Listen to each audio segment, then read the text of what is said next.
This is an HFY story from Reddit. These are my favorite stories from this subreddit, so let's jump into the first story. They thought they were the only Deathworlders until they met humans. I've written other stories about a planet called Kayava. This one takes place in the same universe, but can be read as a standalone story. It is set on a world with medium gravity and about 1 bar of atmospheric pressure. The breathable atmosphere is mostly nitrogen with about 20% oxygen. There are 3 major continents, all connected by land bridges. The oceans contain salt water, and there is a large moon that causes tides. The sky has 2 suns, which together give the planet adequate light. No greenhouse effect to speak of. The night is cold and the day is warm. Large temperature swings, snow in winter, droughts in summer. Earthquakes are common. Volcanic activity is common. Tornadoes happen every year and hurricanes every few years. Blizzards in the mountains. Avalanches also in the mountains.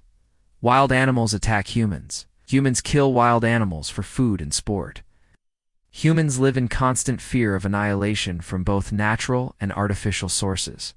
If anything goes wrong, they die. This world is a death world, and its inhabitants have evolved to be highly intelligent and adaptive problem solvers. These people are not alone in the galaxy, but their civilization is so backward compared to their fellow galactic humanoids that it is almost impossible to believe that they are related. The advanced aliens don't interfere with these primitive apes because they are barely sapient. However, one alien species monitors them closely. The Shiuthok monitor these humans because they are fascinated by their ingenuity and tenacity. They have been observing them for centuries and have made some minor interventions when they thought it would be amusing or instructive. But they don't do anything too significant because they want to see what these monkeys will accomplish on their own. In short, the Shiuthok like to think of themselves as the ultimate benchmark for measuring intelligence and evolution, and these Deathworlders are a fun experiment. One day a small group of Shiuthok is observing human activity on the surface of the Death World. They watch humans build a new house and take particular interest in how the humans solve various problems during construction. As the observers watch, a thunderstorm comes out of nowhere and destroys the half-finished building. The Zot thought it was time for them to intervene and help these primitives. They send a small craft down to the planet to fix the building with their advanced technology. The ship arrives, beams up the humans, and fixes the building. Then the humans are returned to the surface. The leader of the humans wants to thank the mysterious benefactor who saved his family from certain death.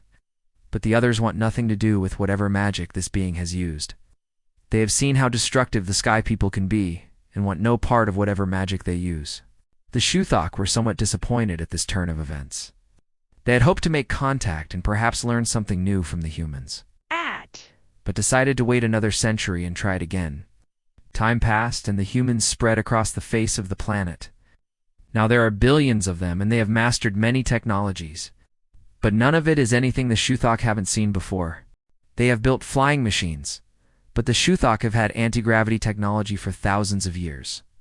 Their chemical rockets are cute, but the Shiuthok have had warp drive for millions of years. The Shiuthok have stopped visiting because there is nothing more for them to learn. But one day a scientist discovers evidence of an ancient alien presence on the planet. This sparks a huge research project to find the truth behind these strange ruins.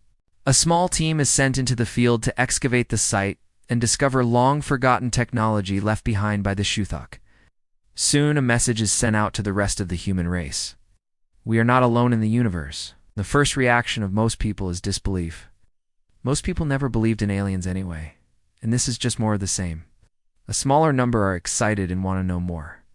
The governments of the world put out a statement saying that everything is under control and there is no need to panic. Contact is being made with the elders of the alien race, and we will all meet our new overlords soon. The people look to their leaders and the religious figures for guidance. The religious figures tell the people that God will protect them from harm and there is nothing to fear. You just do as you've always done. Be good, and God will take care of the rest. Meanwhile, the governments of the world scramble to make sense of the situation. They must come up with a response to the discovery of alien life and try to figure out what the aliens want. Everyone is worried about what the consequences will be, but no one really knows what will happen next. A few weeks go by, and the response from the alien elders doesn't arrive. People begin to get restless and wonder if they should trust their leaders. What are they hiding? Why hasn't anyone heard from the elders yet? Is the government hiding something from us? Some people think that the Shuthok might be benevolent and helpful. Others believe that the Shuthok are cruel and warlike. Still others think that the Shuthok are just curious and want to know more about humanity. No one really knows what to expect, but everyone is on edge waiting for the first contact to be made. Meanwhile, the Shuthok are preparing for their reunion with their long-lost subjects. They have been observing humans for so long that they have come to respect the species and its potential. The Zayat thought they had created humans, and were surprised to learn that they were actually related. They had assumed that they were the pinnacle of evolution, and that all other life in the universe was just a stepping stone on the path to becoming like the Zayat. But now they realized that this is not true. They had thought that they were the only Deathworlders in the galaxy, but now they knew that there were others. These humans were much more advanced than they thought. The Shuthok knew that the humans would be a challenge, but they were up for it. They had been watching the humans for centuries, and they knew their strengths and weaknesses. They knew that the humans were a resilient species, but they also knew that they were greedy and warlike. The Shuthok were prepared for anything. As the Zayat prepared for their return to Earth, the humans continued to wait. They didn't know what to expect, but they were ready for anything. They had come too far to be intimidated by a bunch of aliens. They had faced many challenges in their past, and they knew that they could overcome this one as well. The Shuthok had been gone for a long time, but they were back now, and it was up to the humans to decide what to do next. Would they submit to their alien overlords, or would they fight back? The fate of humanity hung in the balance. I hope you enjoyed this story. If you did, please subscribe. If you want to hear more stories like this, then check out this playlist where I read more stories from HFY. I hope you enjoy, and I'll see you in the next story.